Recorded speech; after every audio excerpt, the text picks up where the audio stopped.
மகரிஷி DK. Karve. முழு பெயர் மகரிஷி முனைவர் தொண்டோ கேசவ் கார்வே. பிறப்பு ஏப்ரல் 18, 1858. இறப்பு நவம்பர் 9, 1962.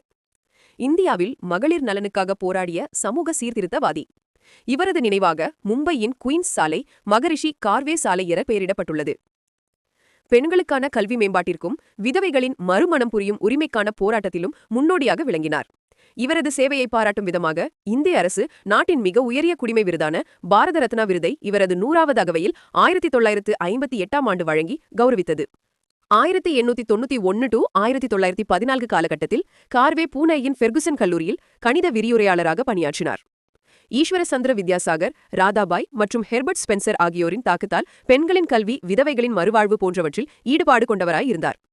ஜூலை 5, 1916 இந்தியாவின் முதல் பெண்கள் பல்கலைக்கழகம் டாக்டர் டி.கே. கார்வே அவர்களால் பூனாவில் தொடங்கப்பட்டது. இந்த பல்கலைக்கழகத்தின் பெயர் 1920ஆம் ஆண்டில் ஸ்ரீமதி நதிபாய் தாமோதர் தக்கர் செய் இந்திய பெண்கள் பல்கலைக்கழகம் என்று மாற்றம் செய்யப்பட்டது.